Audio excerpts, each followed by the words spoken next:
नमस्कार दोस्तों, हमारे साथ है बुद्धादित्य दत्ता जो कि असिस्टेंट सिस्टम इंजीनियर के लिए रिक्रूट हुए हैं टीसीएस एनक्यूटी क्रॉस करके। तो मेरे चैनल को लाइक जरूर करें, सब्सक्राइब जरूर करें और चैनल को पूरी एंड तक देखें, क्योंकि मैं इसमें बताने वाला हूं एप्टीट्यूड राउंड से लेकर पूरा फाइनल राउंड तक, इंटरव्यू राउंड तक आप कैसे इसे क्रैक कर सकते। स्वागत है शो स्पीक्स पर। बुद्धादित्य, सीधा हम लोग काम के बात पे आते हैं। आप ये बताइए कि इसका एप्लीकेशन फॉर्म भरने का तरीका क्या है। देखो, इस बार 2021 में एक नया तरीका आया है। आपको जाना पड़ेगा टीसीएस आईएन के पोर्टल पे।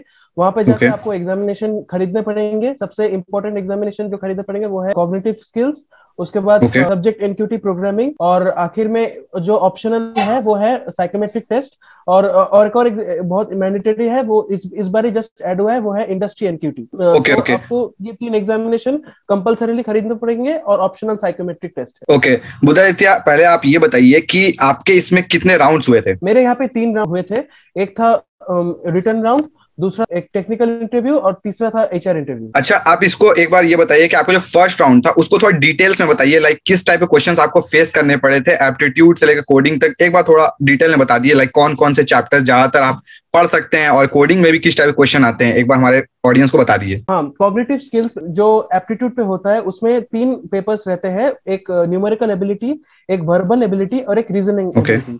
न्यूमेरिकल एबिलिटी ज्यादातर वो मैथमेटिकल टाइप का क्वेश्चन होता है, जो क्वांटिटेटिव एनालिसिस क्वेश्चंस होते हैं, और वर्बल एबिलिटी में क्वालिटेटिव एनालिसिस क्वेश्चंस होते हैं, और रीजनिंग में वो लॉजिकल रीजनिंग टाइप के क्वेश्चन होते हैं, यानी असर्शन रीजनिंग, फिर कौन सा statement for getting the proper solution, चाहे वो दोनों स्टेटमेंट हो, एक स्टेटमेंट हो, और फिर विजुअल पैटर्न बेस्ड क्वेश्चंस भी होते हैं, यानी कि 3 पैटर्न है तो तीसरा पैटर्न क्या होगा, मिसिंग नंबर्स पे क्वेश्चन होते हैं। फिर कभी कभी कोडिंग साइफर कोड्स पे क्वेश्चन होते हैं कि अगर इसका मतलब ये है, ये 4 लेटर का मतलब ये है, तो वो 5 लेटर का मतलब क्या होगा, ऐसे टाइप के क्वेश्चन।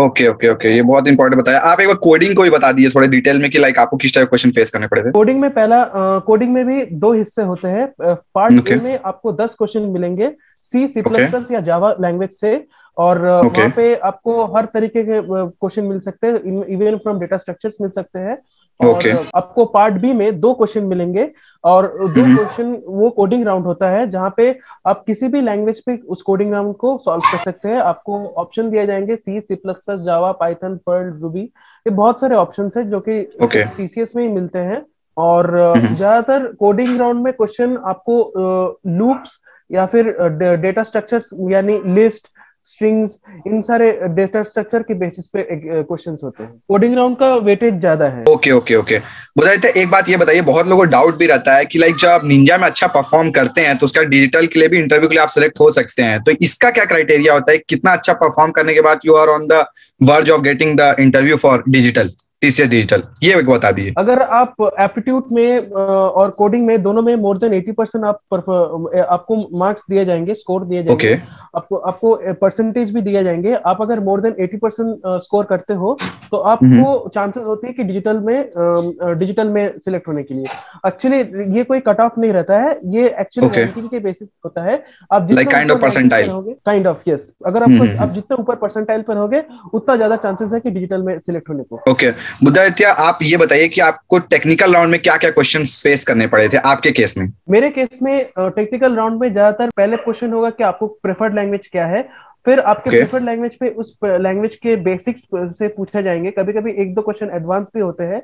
एक प्रोग्रामिंग भी लिखने को मुझे दिया गया था, जो कि रिकर्शन पे था, और बेसिक्स क्वेश्चन में ज्यादातर मुझे डेफिनेशंस, फिर फंक्शंस पे कुछ क्वेश्चंस, कैसे काम करते हैं ये फंक्शन, इन सारे different types of basics questions पूछा गया। डेकोरेटर्स कैसे कहते हैं, मतलब एग्जांपल लैम्डा फंक्शन किसे कहते हैं, तो ऐसे टाइप के बेसिक क्वेश्चन को आपको पूछा जाएगा। आपके कॉलेज में आप कौन से प्रोजेक्ट किए थे, कौन से टेक्नोलॉजी के इस्तेमाल किए थे, प्रोग्रामिंग लैंग्वेज के इस्तेमाल किए थे, तो उस पे भी थोड़ा सवाल पूछे जाएंगे आपको प्रोजेक्ट के बारे में। मैं अपने ऑडियंस को एक बार बताना चाहता हूँ, बहुत इंपॉर्टेंट, कि आप जब भी कोई इंटरव्यूअर के पास जाते हैं, कोई भी एग्जाम हो, चाहे इंफोसिस, विप्रो, टीसीएस, कोई भी अगर इंटरव्यूअर के पास जब जाते हैं, कोई भी लैंग्वेज को आप जब बताते हैं, तो आप ये बात याद रखिए कि उस लैंग्वेज की आपको बेसिक बहुत इंपॉर्टेंट पता हो, और उस लैंग्वेज में आप सही में स्ट्रांग हो, ऐसे आप फेक ना करें, उस सही में उस लैंग्वेज में स्ट्रांग हो।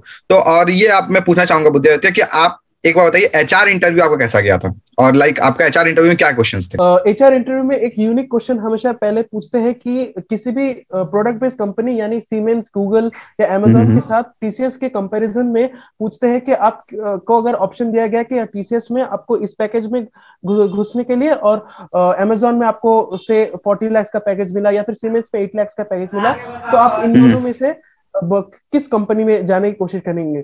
तो ये बहुत ट्रिकी क्वेश्चन है और आपको सोचे समझे इनको दिखाना है कि नहीं, आप टीसीएस में ही जाना चाहते हैं, वरना आपका एचआर राउंड तभी के तभी खत्म होने का चांसेस है। और आपको एग्जैक्टली क्या क्या क्वेश्चन पूछे गए थे एचआर में? एचआर राउंड में आपको पहले फैमिली बैकग्राउंड पूछे गए थे, आपके स्किल्स के बारे में पूछे गए थे, आपको ये भी पूछा गया था कि आपको हो सकता है कि आपका पसंदी स्किल पे आपको ना मिलना हो, उसके बावजूद भी आप टीसीएस में ज्वाइन करने के लिए तैयार है कि नहीं। फिर ये भी पूछे गए थे कि आपके अगले 5 साल के क्या प्लान है।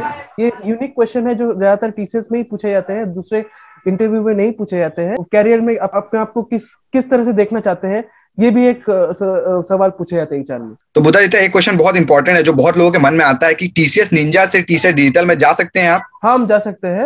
एक बार टीसीएस निंजा में जाके वहाँ पे बहुत सारे क्राइटेरियाज आपको फुलफिल करने पड़ते हैं, जिसके अनुसार आपको डिजिटल में शिफ्ट किया जा सकता है। ओके, तो अपने जनता को मैं बोलना चाहूंगा कि इसके ऊपर मैं अलग से वीडियो लाऊं, अगर आप चाहें तो कमेंट सेक्शन में आप जरूर बताएं कि आप मैं इसके ऊपर एक वीडियो लाऊं कि नहीं लाऊं। थैंक यू बुद्धादित्य, आपने इतना सपोर्ट किया हमें और हमारे चैनल पे आए, आपने बहुत सारी इन्फॉर्मेशन दिया जो बहुत लोगों को पसंद भी आया होगा, बहुत कुछ सीखने को भी मिला होगा। तो मेरे चैनल को लाइक जरूर करें, सब्सक्राइब जरूर करें और कमेंट सेक्शन में अपना ओपिनियन जरूर शेयर करें, अपना डाउट जरूर शेयर करें कि आपको कोई भी रोल से या कोई भी कंपनी से रिलेटेड आपको कोई भी डाउट है, आप हमारे कमेंट सेक्शन पूछ सकते हैं। इंस्टाग्राम आईडी मैं अपना भी दूंगा और बुद्धादित्य का भी दे सकता हूं, और आप अपने वहां पे पिंग करके आप पूछ सकते हैं कोई भी डाउट हो। मैं अलविदा कहता हूं, शो स्पीक से।